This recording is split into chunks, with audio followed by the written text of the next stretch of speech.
추석 때가 되니까 사람들이 조금 더 여유가 있어진 것 같습니다. 며칠 이렇게 쉬다 보니까 사람들이 여유가 있어서 그런지 많이 막히는데도 불구하고 크락션 소리가 거의 안 나는 길거리에서 그 사람들이 좀 이렇게 짜증을 낼 만한 상황에서도 조금 더 너그럽게 왜 그럴까 이렇게 생각을 해보니까 여유가 있는 거죠. 여유가 시간적인 여유도 있고 또 추석 때 준비한 맛있는 것들도 있고 또 남들도 또 그렇게 즐기기를 원하는 마음에 그래서 제가 이 추석 때를 보면 속도계에 카메라가 없어요. 추석 때 80km 이상 가라 마라 하는 그 속도계가 이 추석 어간에는 없습니다. 이게 추석 기분 좋게 가는데 이 걸려가지고서 이렇게 하지 않도록 하는 거죠. 경찰들도 나름대로 배려를 하는 것 같습니다. 근데 이게 확장되면 뭐가 될까 이렇게 생각하면 천국이 되겠다 이런 생각을 하게 됩니다.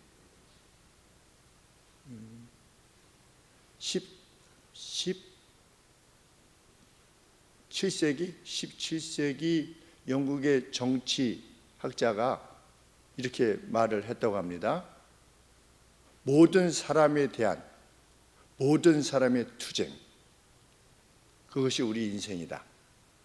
그러니 어떤 그것을 통제하는 개개인의 자유를 조금 양보하더라도 그것을 통제해주는 어떤 정부와 같은 권력이 필요하다 라고 말했던 정치가가 있다라고 하는데, 정말 우리가 일반적으로 살아가는 세상은 만인에 대한 투쟁 같은 삶을 살아가고 있게 됩니다. 그래서 사람들이 그 가운데서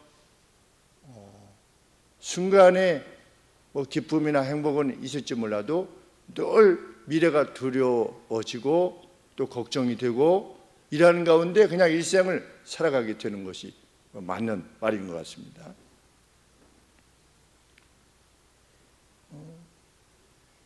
더 좋은 직장과 더 좋은 내 자녀의 학교는 늘 경쟁에 의해서 쟁취됩니다. 세상은 돈도 마찬가지고 때로는 남의 불행이 내 기쁨이 되기도 합니다.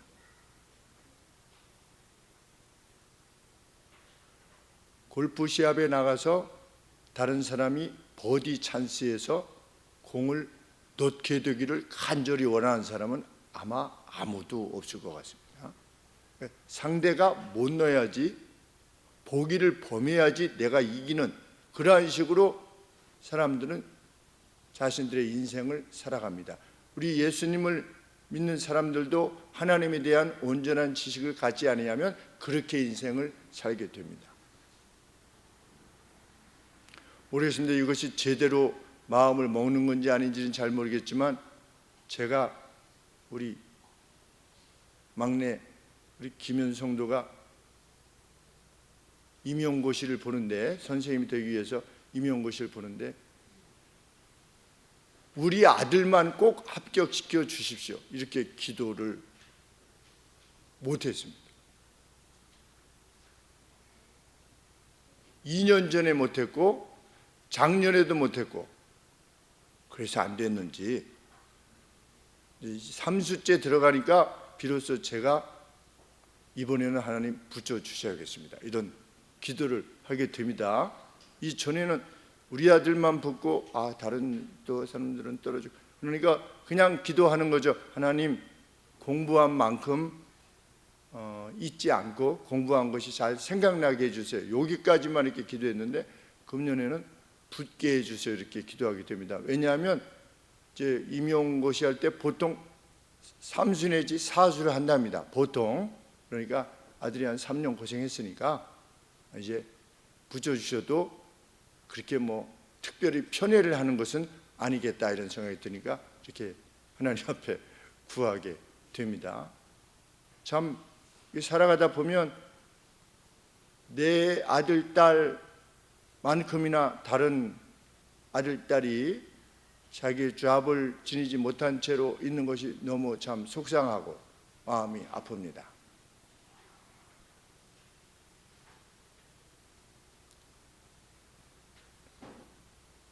하나님에 대한 지식이 분명한 사람들은 그런 마음들로 가득 차게 될 겁니다. 그래서 무엇이 내 생각대로 되지 않았다 할지라도 하나님이 다른 사람에게 먼저 기회를 주셨구나 라고 생각하고 거기서 또 하나님의 섭리를 기대하며 또 감사와 기쁨 가운데 살아갈 것입니다. 그런데 현재의 세상은 그렇지 못한 것이 사실입니다. 사람의 문제뿐만 아니라 동식물들도 다 마찬가지죠.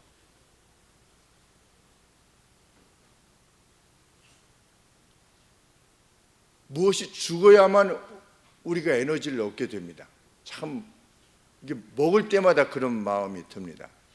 나이가 점점 들면서 무엇이 죽어야만 그게 내 에너지가 되는 거죠. 뭐 그게 닭이 되든 뭐 소가 되든 뭐가 되든 아니면 풀이 되든 이전에 예배당 저쪽 예배당 있었던데 혹시나 그 흔적이 있을까 해가지고 그 벽돌이라도 하나 이렇게 가져와 가지고 이렇게 보관하면 어떨까 싶어 가지고 아내하고 저로 갔습니다. 갔더니 아무것도 없어요. 흔적을 찾아볼 수가 없어요. 여기쯤이었는데 이렇게 했는데 교화고등학교 건너편에 흙을 이렇게 밟고 나오다 보니까 흙이 이렇게 신발에 묻었어요. 그래가지고 풀에 가가지고 이제 이렇게 하다가 풀한테 미안하더라고요. 잘 자라고 있는데 웬 놈이 와가지고 자기한테 이렇게 발을 이렇게 해가지고 흙을 닦아가지고 자기가 죽어서 이거 안 되겠구나 이런 마음이 들어서 이렇게 모르겠어요. 너무 과다한 생각인지 몰라도 여간에 그 생명이 그래도 저희 아버지께서 말씀하신 바대로 파리의 생명도 창조 때부터 온 것이다 이렇게 말씀하셨는데 파리나 모기도 창조 때부터 온 것이다. 그래서 파리가 들어오면 문을 다 열고 나가라고 이렇게 막 하시던 게 이게 생각이 나는데 오히려 더 들어와도 아버지께서는 그렇게 하셨었는데 이 식물 하나만 봐도 뭐 그렇게까지 생각하지 않아야 될지도 모르겠지만 폭력이죠. 폭력. 내 발에 묻은 걸 떼내기 위해서 멀쩡하게 잘 자라고 있는 걸 이렇게 발에다가 이렇게 묻으면 그 풀의 입장에서 보면 폭력입니다.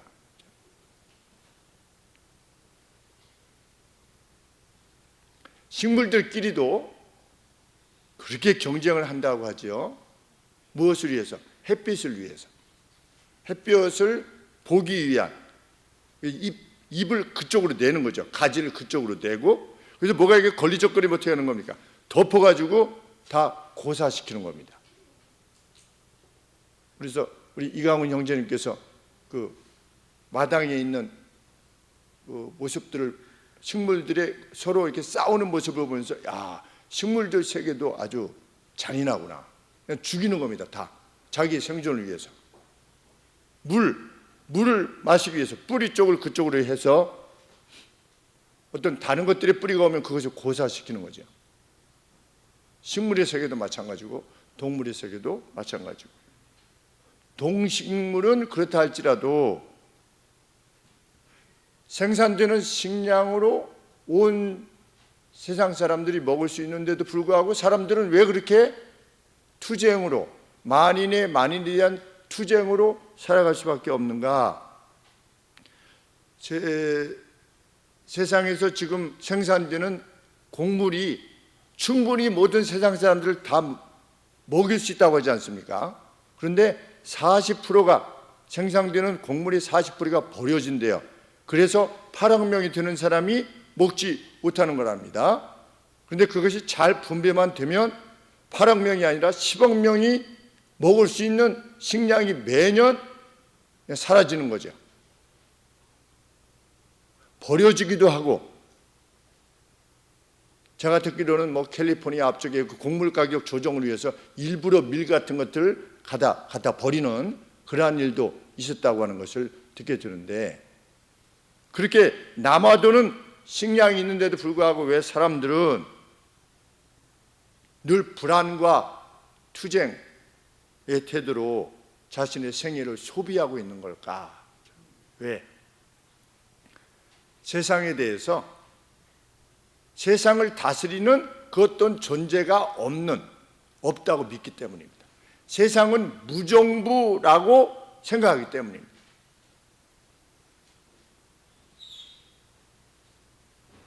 세상을 공의로움으로, 공정과 의로움으로 다스리시는 분이 계시다고 하는 것에 대한 믿음이 없기 때문입니다. 그렇게 되면 모든 사람들에 대해서 투쟁하는 방식으로 살아갈 수밖에 없고, 그는 일생 자신의 생애를 불안으로 채울 수밖에 없습니다. 그래서 자기의 그 어떤 것을 막아서는 모든 사람들이 믿고 그들에 대해서 분노하고, 자기를 만족시키는 것을 막아서는 모든 사람들이 원수가 됩니다. 그것이 죄의 영향입니다.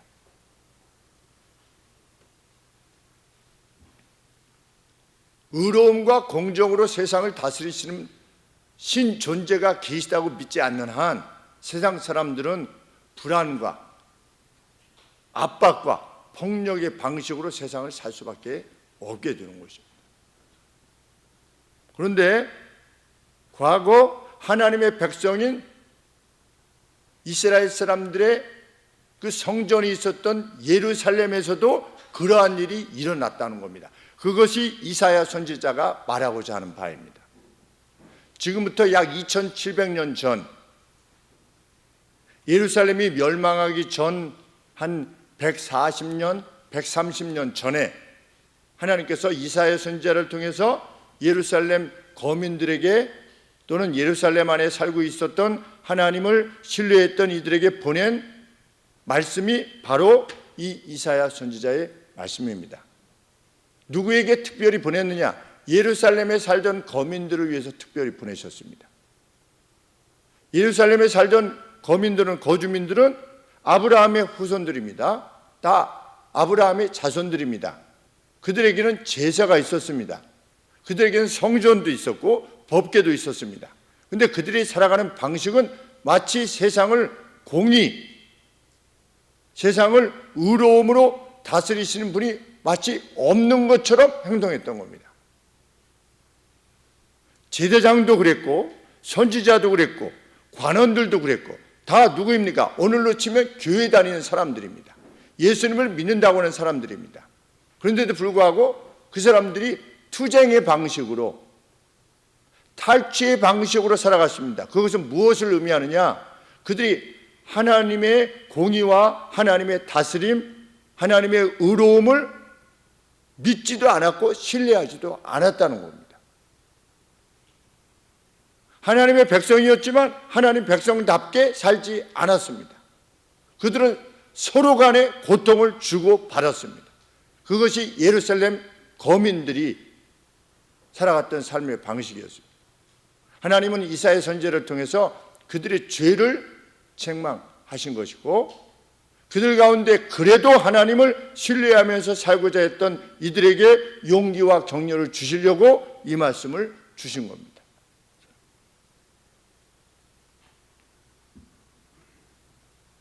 예루살렘 거민들은 그때만 그랬던 것이 아니라 예수님이 오셨을 때에도 마찬가지였습니다. 그래서 돈 바꾸는 자, 로마의 돈을 이스라엘 돈으로 바꿔주는 자, 왜? 하나님 앞에 예물을 드려야 되는데 그 이방의 돈을 성전 안에 사용할 수 없다라고 해서 돈 바꿔주는 자, 또 멀리서 오는 사람들이 자신의 재물을 와서 사도록 허락해 주셨는데 그 동물을 파는 자, 이런 자들을 어디에 두었다고요?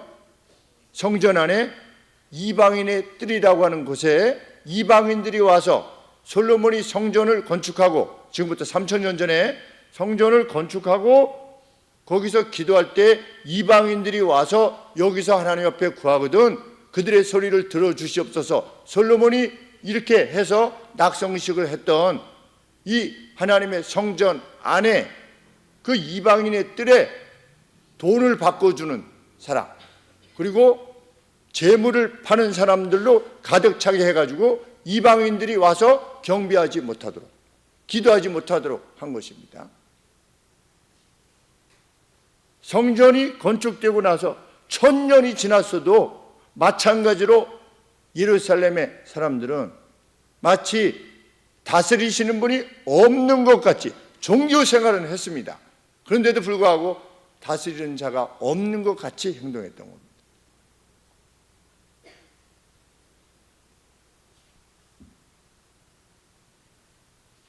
하나님은 그러한 상황 가운데서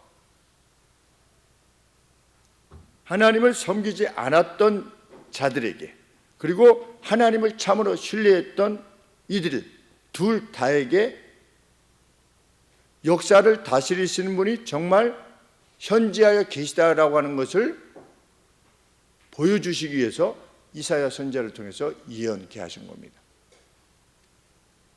내가 이렇게 말한 다음에 이것을 이룰 거다.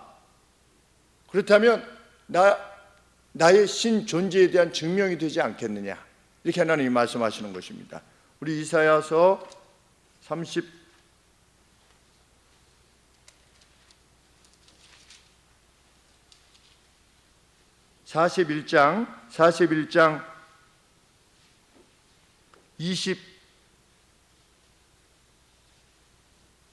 21절 하나님께서 뭐라고 말씀하시냐면 21절 하반절에 보시면 41장 21절입니다. 야곱의 왕이 말하노니, 하나님 말씀하시는 것이죠. 너희는 확실한 증거를 보여라. 어떤 증거를? 우상아, 너희가 신이라고 하는 증거를 보여라. 장차 당할 일을 우리에게 진술해라. 앞으로 어떤 일이 일어날 것인에 대해서 너 진술해라. 그래야지 신이지 않겠느냐. 또 이전 일에 어떠한 것도 고하라. 세상이 제일 처음에 어떻게 창조되었는가에 대해서, 어떤 일이 있었는가에 대해서 너희가 말을 해라. 그래야만 신이지 않겠느냐. 우리가 연구하여 그 결국을 알리라. 정말 제대로 하고 있는가를 우리가 연구해 보마. 혹 장래사를 보이며 후래사를 진술해라. 앞으로 일어날 일들에 대해서 진술하라. 그래서 너희의 신됨을 우리가 알리라. 또 복을 내리든지 화를 내리든지 우리가 함께 보고 놀라리라. 과연 너희는 아무것도 아니며, 뭐가? 우상은. 왜? 과거사에 대해서 말할 수도 없고 앞으로 일어날 일에 대해서도 말할 수 없는 우상은 아무것도 아니라는 겁니다. 그런데 나는 그 우상과 달리 어떻게 할 거다? 나는 앞으로 일어날 일들을 차례대로 말할 것이니 그 차례대로 이루어진다면 내가 신이지 않느냐는 겁니다. 그래서 하나님께서 밝히시는 바가 무엇인가? 죄의 결과로 인해서 예루살렘이 멸망할 것이라는 겁니다. 아니, 이렇게 난공불락의 요새인 예루살렘이 멸망해? 그런 일이 있을 수 있어? 더군다나 그 법궤가 이 하나님의 전이 예루살렘 안에 있는데 멸망할 리가 있어? 늘 과거에도 보면 하나님께서 늘 지켜주셨는데, 그런데 하나님이 뭐라고 말씀하시는 겁니까? 예루살렘이 초토화될 거다. 멸망할 거다. 너희들의 죄 때문에. 그래서 너희들의 그 죄악을 다스리시는 분이 현지하여 계시다라고 하는 거예요. 정말 계시다고 하는 것을 내가 너희들 가운데 보여줄 거다. 정말 말씀대로 이렇게 멸망했구나 우리가. 이렇게 해서 나의 신 존재됨을 보여줄 거다. 그 다음에 어떤 일이 날 거다. 그런데 완전히 멸망했던 유다가 70년 만에 다시금 귀환을 해가지고 어떻게 될 거다? 다시금 나라를 이루게 될 것이다. 너희의 죄 때문에 멸망할 거다. 그러나 내가 너희를 아껴서, 이스라엘을 아껴서 70년 만에 돌아오게 할 것이다. 이것을 통해서 하나님은 신 존재 증명을 해 주시기를 원하셨던 겁니다. 그래서 죄악 가운데 있던 이들이 그것을 보고 우리가 잘못했구나 라고 회개하기를 원했고, 그 가운데서도 하나님이 여전히 살아계셔 라고 하면서 훗날 다니엘과 같은 하나님을 신뢰했던 이들에게 용기를 주시기를 원했던 겁니다. 참 하나님이 얼마나 섬세하게 하나님을 섬기는 이들을 돌아보시는가 참 마음에 감동이 됩니다.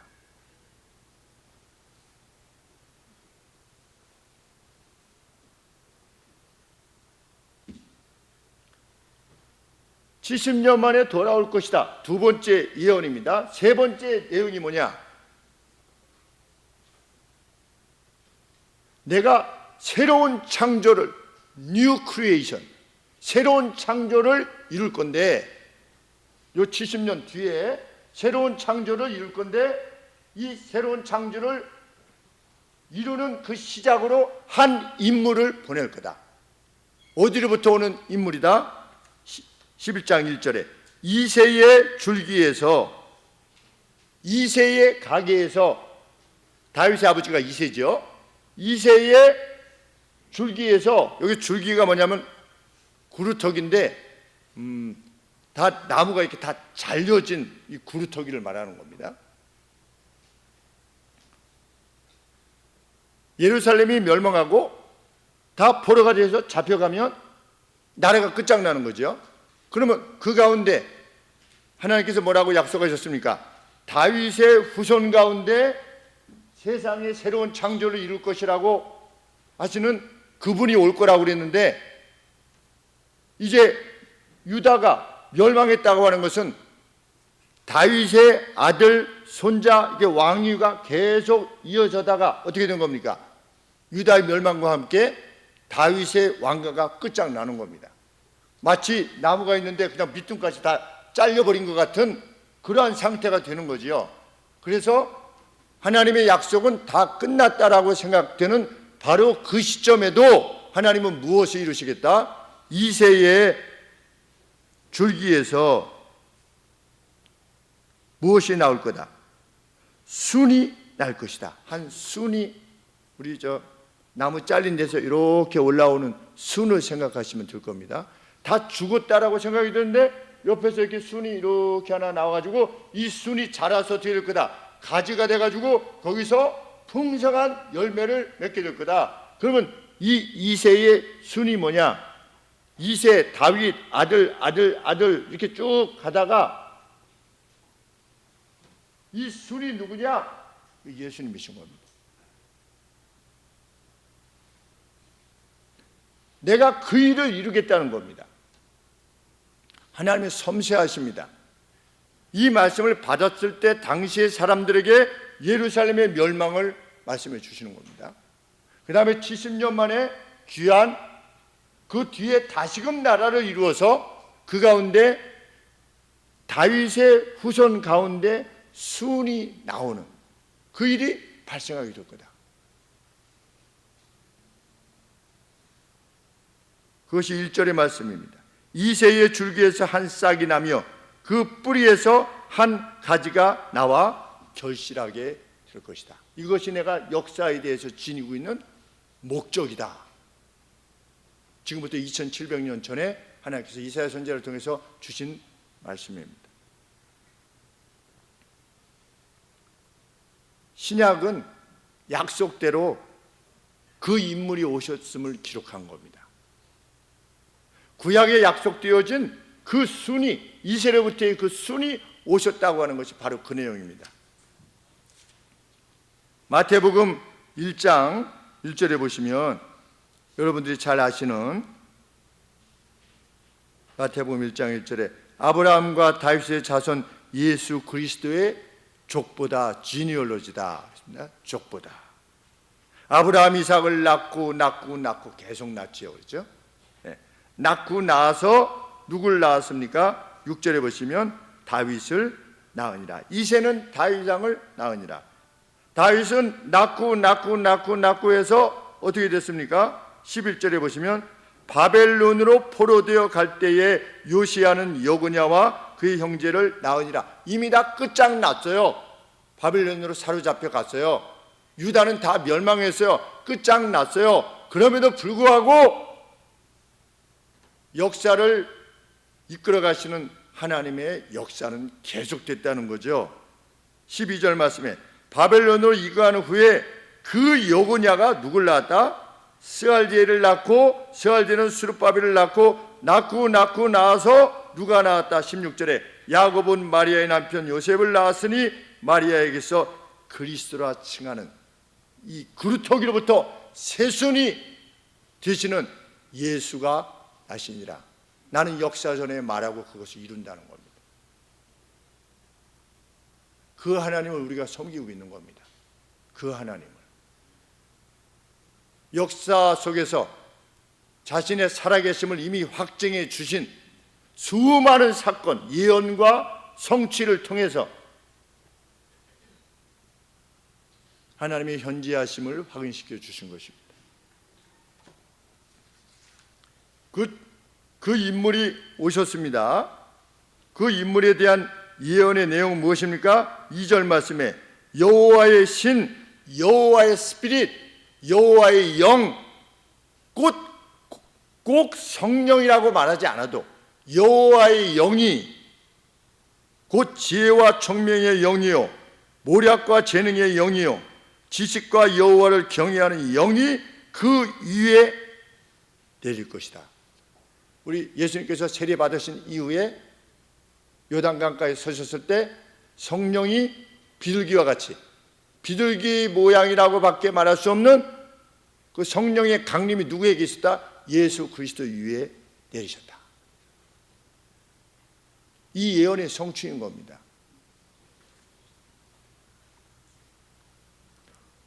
오신 예수님은 약속 그대로 3절 말씀에 그가 여호와를 경외함으로 즐거움을 삼을 것이며 그 눈에 보이는 대로 판단치 아니하고 귀에 들리는 대로 판단치 아니하고 오직 여호와를 경외함으로 판단하신 겁니다. 나한테 좀 잘해주면 뭐 이런 게 아니라 여호와 성부 하나님에 대한 관계 속에서 성부 하나님을 위한 판단을 계속해서 내리신 겁니다. 하늘 아버지는 이러하시다, 하늘 아버지는 이러하시다. 하나님을 경외함으로 3년간의 지상의 생애를 살아내셨습니다. 예언의 영 그대로 4절 말씀에 공의로 의로움으로 빈핍한 자를 판단하며 정직으로 세상의 겸손한 자를 판단할 것이다 라고 하시는 말씀대로 오신 주님은 영적으로 빈핍한 이들, 가난한 이들을 찾아가셨습니다. 심지어 누구 집에 찾아가셨습니까? 백부장의 집에 찾아가셨습니다. 그 백부장이 예수님이 가려고 하니까 뭐라고 했습니까? 말씀으로만 해주옵소서. 저는 주님이 제 지붕 밑으로 들어오시는 것을 용납할 수 없는 인물입니다. 이방 사람인 백부장이 그렇게 말했을 때 하나님 예수님께서 그리도 기뻐하시면서 어떻게 했습니까? 그의 종을 고쳐주셨습니다. 예수님은 이스라엘 사람만 고쳐주시지 않았습니다. 이방의 지배자가 겸비한 심령으로 와서 자기 종을 위해서 간절히 구하였을 때 하나님은 그의 간구를 들어주셨습니다.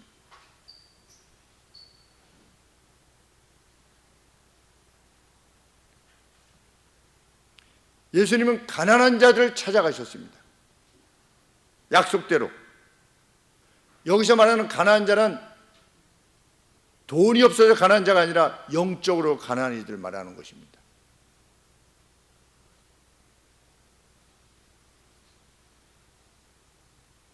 사절 말씀 하반절에 그 입에 막대기로 세상을 치며 입술의 기운으로 악인을 죽일 것이다.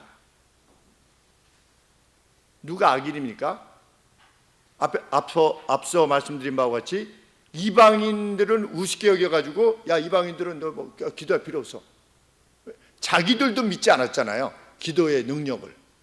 오늘 교회 다니는 사람들이 기도의 능력을 어디까지 믿고 있는가? 예수님 시대에도 2000년 전에도 예루살렘 성전에 있던 자들도 기도의 능력을 믿지 않았어요. 그냥 기도하는 척 했을 뿐이에요. 했다고 하더라도 예수님이 무엇으로 보여주셨습니까? 무화과 나무, 열매 없는 무화과 나무를 저주하심으로 그 무화과 나무가 마르게 하심으로 그들의 영적 상태가 어떠하다는 것을 드러내 보이셨지요.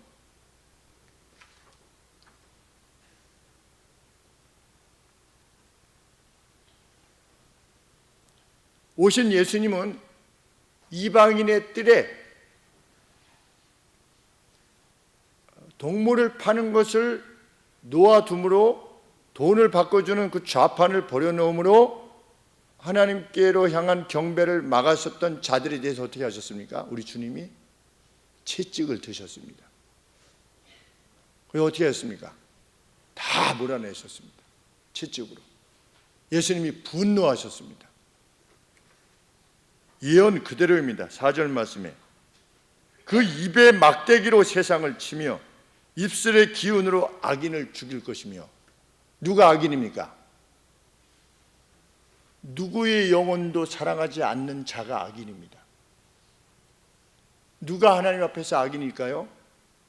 내가 사랑할 사람과 미워할 사람을 따로 구별하는 사람이 그 사람이 악인입니다.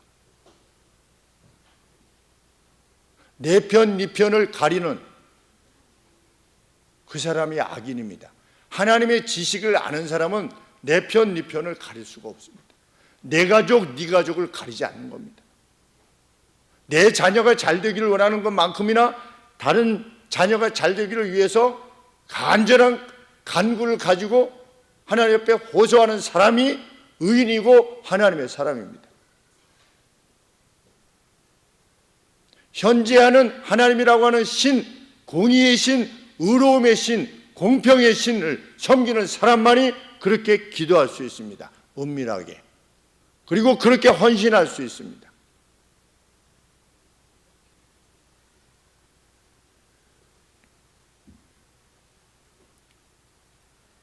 오신 그분의 분노를 그 누구도 막을 수 없을 것이다 라고 예언되어 있는 것처럼 예수님의 분노를 그 누구도 막을 수가 없었습니다. 예수님은 어리버리하신 분이 아닙니다. 그냥 좋은 게 좋은 거 아이 괜찮아 이러신 분이 아니십니다. 이것을 받아들이지 않으면 예수님의 분노를 초래하게 되는 것입니다.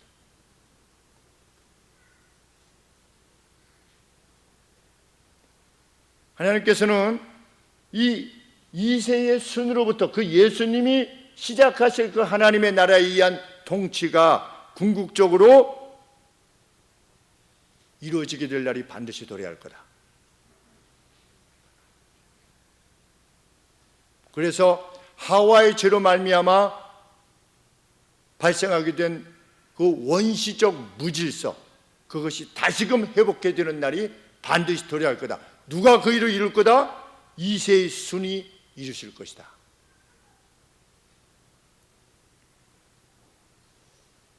그것이 바로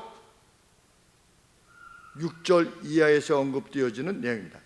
제가 왜 이 본문을 택하게 됐냐면 천국, 이 추석 참 좋고 행복하고 함께 이렇게 서로 덕담을 하면서 나도 기쁘고 다른 사람들도 그 명절을 함께 기뻐하는 것을 이렇게 즐거워하는 바로 이게 확장되면 이게 천국이 될 것인데,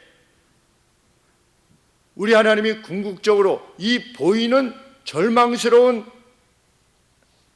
날 가운데서도 하나님은 무엇을 선언하셨다? 이미 그 무질서가 온전히 회복되는 날이 반드시 도래할 거다. 내 말이 사실이라고 하는 것에 대한 증거가 뭐냐? 죄로 인해서 예루살렘이 멸망할 것이다. 70년 만에 돌아올 것이다. 다 유다의 가계가 끝나는 것처럼 보여도 순이 일어날 것이다. 그 이세의 순이 무엇을 이룰 것이다? 공의를 이룰 것이다. 와서 공의가 무엇인가를 드러낼 것이다. 다 이루어졌잖아요, 지금까지.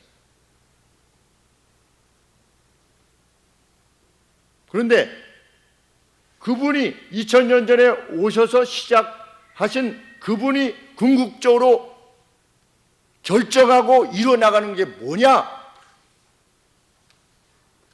늑대가 어린 양과 함께 거하고 표범이 어린 염소와 함께 눕고 송아지와 젊은 사자와 그리고 살진 것들이 함께 눕고 소년이 그것들을 인도하고 암소와 곰이 먹고 그것들의 어린 것들이 함께 노는 사자가 황소같이 짚을 먹을 것이요 젖먹이 아이가 코브라의 굴 앞 옆에서 놀며 젖된 아이가 그의 손을 독사의 굴에 놓게 되는 새로운 창조가 반드시 이루어질 것이다.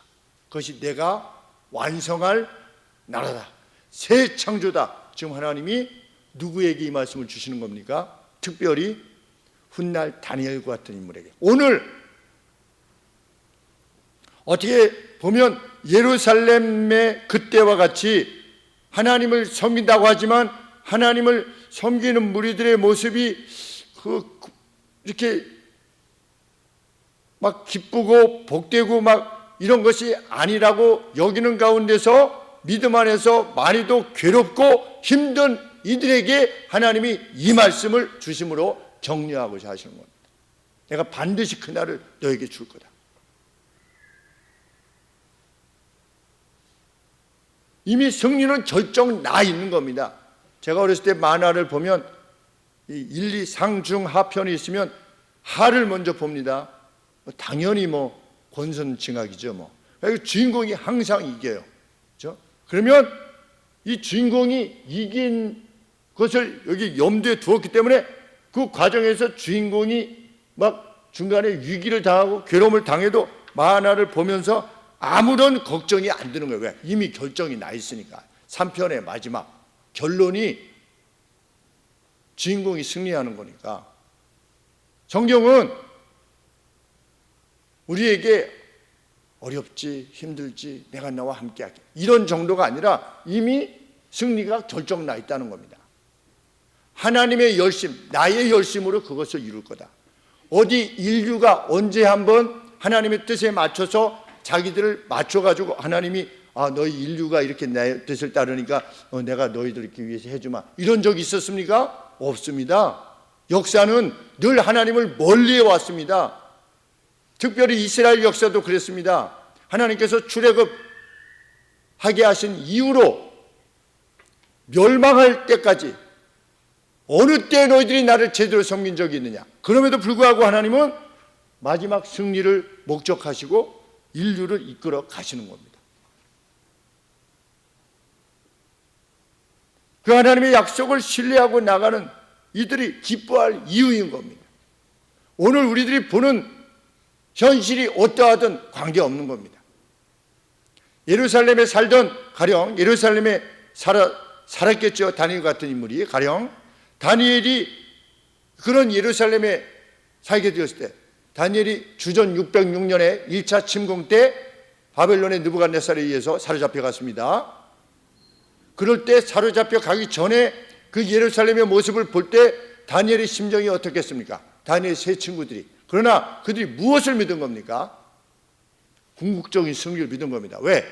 다니엘보다 약 140여 년 전에 이사야 선지자가 예언한 것을 다니엘이 알고 있기 때문입니다. 위로의 말씀으로 주시는 겁니다. 너희는 내 백성을 정다히 위로하라.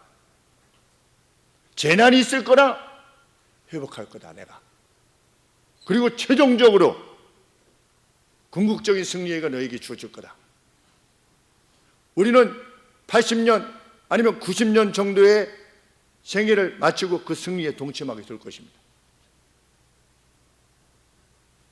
어떻게 그것이 가능하게 될 것인가? 그날 늑대가 어린 양과 함께 구하고 표범이 어린 염소와 함께 눕고 사자가 황소같이 짚을 먹고 어떻게 그러한 일이 일어날 것인가? 9절 말씀에 나의 거룩한 산 모든 곳에는 해됨도 없고 헐트가 없는 겁니다. 누구를 상하게 하는 게 없는 겁니다. 누구를 이렇게 다치게 하거나 때리게 하는 그런 의도가 전혀 없는 겁니다. 해함도 없고 상함도 없을 것이니. 왜? 이는 왜냐하면 물이 바다를 덮음같이 여호와를 아는 지식이 세상에 충만할 것이기 때문이다. 천국은 어떤 곳이다? 여호와에 대한 지식이 충만한 것이 200%, 300% 충만한 곳이 천국이 될 것이라는 겁니다. 지금 교회를 다니고 하나님을 신앙하는 사람들이 하나님의 말씀이라고 이게 익히 보면서도 왜 이것을 용기를 다해서 따르지 못하는 것입니까? 여호와를 아는 지식이 부족하기 때문입니다. 그런데 천국은 여호와를 아는 지식이 어떤 지식입니까? 여호와께서 너에게 필요한 모든 것을 제공하실 것이다. 여호와께서 여호와에 대해서 아는 겁니다. 너희의 영원을 책임지실 것이다. 그것이 여호와에 대해서 아는 것입니다.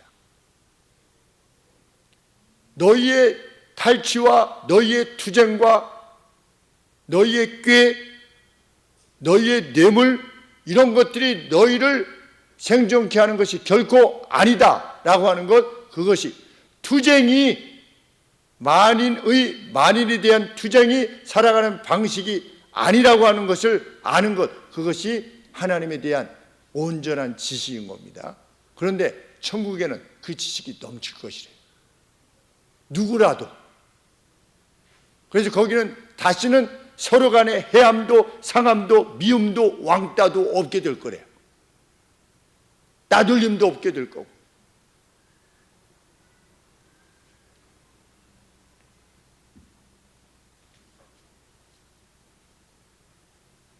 샌프란시스코, 로스앤젤레스, 필라델피아, 시카고. 자, 공통점이 뭡니까? 제가 지금 도시 4개를 언급했잖아요. 샌프란시스코, 로스앤젤레스, 시카고, 필라델피아. 이 공통점이 뭡니까? 이 도시 공통점.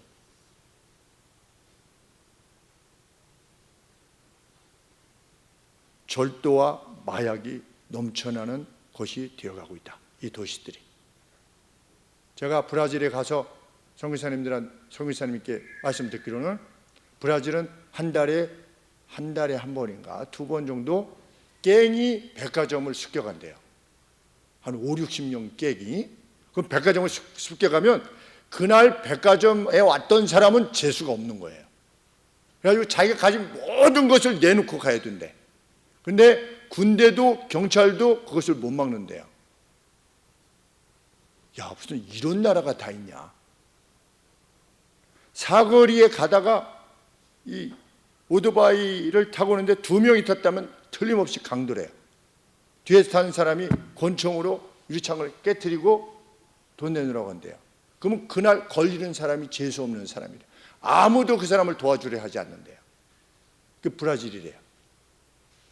그런 얘기 들었었어요. 지금 로스앤젤레스 우리 집사님 다녀오시고 나서 하신 말씀이 그 파킹할 때 그 트렁크를 열어놓는데요. 아무것도 없으니 제발 문을 깨지 마시오. 미국이 제가 20여 년 전에 26년 가서 거할 때에는 상상할 수도 없는 일이죠. 그리고 시카고 같은데 그 젊은이들이 한 5, 60명씩 떼강도가 그냥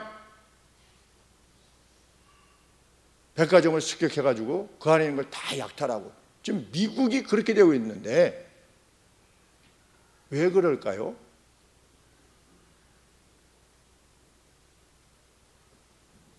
세상을 다스리는 신존재에 대한 지식이 부족하게 되면 결국 무엇으로 살게 되어 있습니까?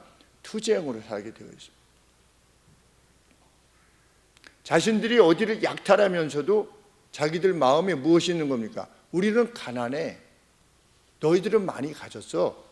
우리는 가난해서 너희들 것들 조금 취할 뿐이야. 빈부격차가 심하기 때문에 우리는 이렇게 하는 게 당연해. 우리도 살아야 되잖아.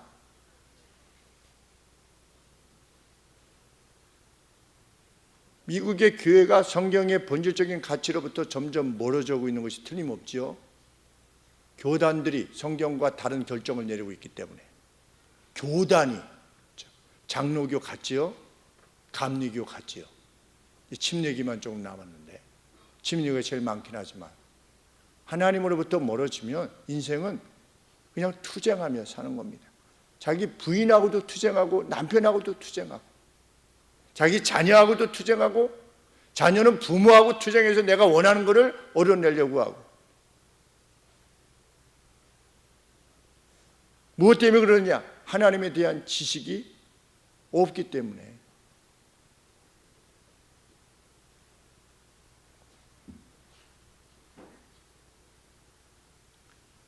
역사가 궁극적으로 이 승리를 향해서 나가고 있으며 그 역사를 주관하시는 분이 계시다고 하는 사실을 신뢰하는 사람은 사자처럼 행하지 않을 겁니다. 남을 잡아먹으려고 하지 않을 것입니다. 누구를 상하게 하려는 그 어떤 배고픔도 필요로 하지 않을 겁니다. 누구를 다치게 하려는 원수를 갚으려고 하지도 않은 겁니다. 누구를 잔인하게 컨트롤하고 싶어 하지도 않게 됩니다. 왜? 궁극적인 승리가 우리 앞에 놓여져 있는데 상대가 의도적으로 나를 괴롭혀도 개의치 않는 겁니다. 정말 하나님의 사람은.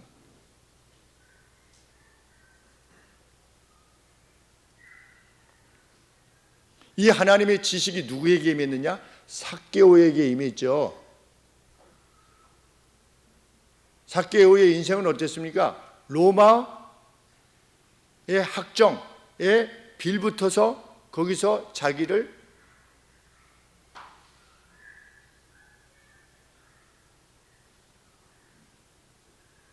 자기의 생애를 그 누구보다도 행복하게 만들려고 했던 그런 인물이었죠.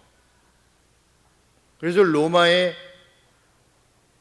세금을 거두어서 1,000만 원을 내겠습니다 한 다음에 한 3,000만 원을 거둬가지고 2,000만 원은 자기가 먹고 1,000만 원만 로마에 내는 그러한 식의 삶을 살아왔던 삭개오가 하나님의 지식에 이르게 되었을 때 어떻게 되었습니까? 그가 자신의 이런 식으로 사는 게 아닌 거구나, 이렇게 살지 않아도 되는 거구나 라고 하는 것을 깨닫게 되었을 때 자신의 재산의 절반을 팔아가지고 가난한 사람들에게 나누어 주고, 누가 그동안에 내가 누구 것을 억지로 빼앗았다면 내가 4배나 갚아주게 되는 그러한 사람으로 변화되는 겁니다. 하나님의 지식이 충만하면 충만할수록 그는 누가 되느냐? 천국 백성이 되는 겁니다. 천국에 가면 우리가 그런 사람이 될 거라는 겁니다. 그럼 여기 살아가는 의미는 뭐냐? 그 천국의 기쁨을 여기서 미리 누리는 겁니다. 여호와를 아는 지식으로 100% 채워가지고 하나님이 누구신가를, 그리고 그의 다스림이 어떤 것인가를 100% 채워서 오늘 나를 채우면 그는 어떻게 살아가는 겁니까? 여기서 천국 백성으로 살아갑니다. 그는 누구를 상하게 하지도 않고 해하게 하지 않는 것에 그치는 게 아니라 누구의 복됨을 위해서 자신의 재산의 절반을 팔아서라도 가난한 사람을 위해서 살기를 원하게 되는 것입니다. 정말 누누이 말씀드리지만 골드만삭스 한국 지부장께서 스톡옵션을 내서 27억을, 어떻게 보면 자기의 전 재산이죠, 스톡옵션을 내서 장충교회를, 그 가난한 교회를 다시 세우기 위해서 애썼던 것처럼 궁극적인 승리가 있으니까 여기서 무슨 27억 몇억 이게 중요한 것이 아니줄 아니까, 그것이 자신을 더 무슨 하나님 나라에서 높여주는 것이 아니라는 것을 알지요. 왜? 천국 가면 하나님이 풍성하게 누리게 하실 거니까. 여기서도 마찬가지고. 예수님이 뭐라고 말씀하셨습니까? 오신 예수님이 너희는 먼저 first, 먼저 처음으로 뭘 해라? 하나님의 나라와 그분의 의로움을 추구해라. 그러면 이 모든 것들 너희가 구하는 것도 어떻게 할 거다? 내가 너희에게 다 더해주마. 좋은 학교 가는 거, 좋은 학교에서 취직 잘 되는 거, 거기서 행복하게 잘 사는 거, 그거 내가 다 더해주마. 누구처럼? 솔로몬처럼 더해주마. 근데 이 약속을 신뢰하지 못하면 그 못하는 겁니다. 예루살렘에 살았던 이들과 다를 바 없이 살아가게 되는 겁니다. 사도 바울께서 골로새서 3장 10절에서 말씀하신 새로운 자, 뉴 셀프라고 그랬습니다. 뉴 셀프를 입기 위해 나아가라. 진정한 지식으로 새롭게 된 새로운 자아를 입기 위해서 put on, 그것을 입으래요. 새로운 자, 무엇으로? 진정한 지식으로. 진정한 지식이 뭡니까? 공의로움으로, 공평으로 세상을 이끌어 가시는 신이 계시구나 라고 하는 새로운 지식을 덧 입기 위해서 나아가라. 그래서 새로운 자아가 되라. 삭개오가 변하듯이 그가 그 이후에 얼마나 기쁜 생애를 살아가게, 얼마나 기쁘면 자기 재산 절반을 팔아서 가난한 사람들에게 줄 수 있었겠습니까? 얼마나 기쁘면. 예수님 믿는 기쁨 어디서부터 오느냐? 궁극적인 승리가 이미 보장되어 있다.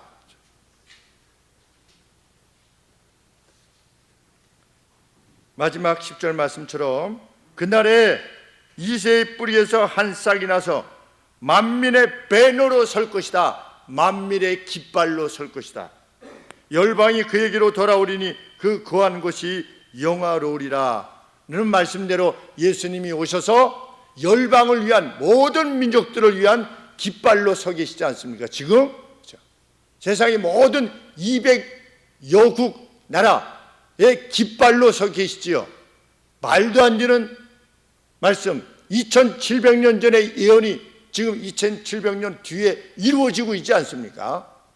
모든 세상 사람들을 위한 깃발로서, 배너로서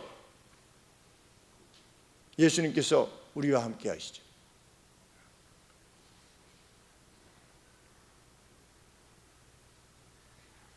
우리는 투쟁하자 하지 않을 것입니다. 예수님을 믿는 우리는 그 누구를 지배하려 하지도 않을 것입니다. 그래도 각각의 삶에 필요한 것을 하나님께서 주실 것을 우리는 믿습니다. 그리고 천지를 창조하신 하나님께서, 다스리시는 룰러로서의 하나님께서 오늘 그 공의를 집행하고 계시고 그 의로움을 집행하고 계심을 믿기에 그 어떤 억울한 일을 당해도 믿음의 사람들은 기쁨을 상실치 않고 오늘을 삽니다. 세상이 우리에 대해서 무엇이라고 논하든 개의치 않고 그 복된 길을 가고, 오직 우리들에게 주어진 이 호흡의 날들을 희생과 헌신으로만 채울 겁니다. 그러한 산 소망을 지닌 우리 그리스도인들을 세상이 보기를 원하고 그들이 보아야 될 이들이 우리이기를 원합니다. 기도하겠습니다.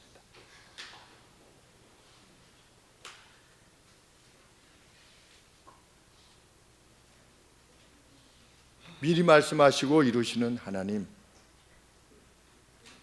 오늘 우리의 창조가 그러하듯, 우리 생명이 창조된 것이 그러하듯 하나님은 세상을 창조하셨고 또 새롭게 창조하실 것이라고 약속하셨습니다. 그 약속을 참으로 신뢰하는 저희가 되게 하옵소서.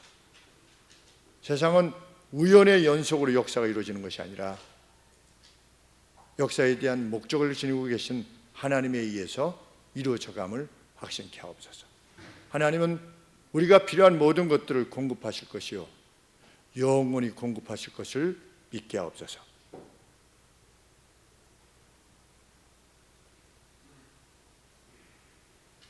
그 지식으로 우리의 마음이 안심되게 하시고 평강을 누리게 하시고 그 평강에서 우러져 나오는 그 따스함들, 그 인애, 그리고 너그러움, 그 배품들 저희들의 생애를 가득 채울 수 있도록 도우시옵소서. 예수 그리스도 이름으로 기도합니다. 아멘. 네, 오늘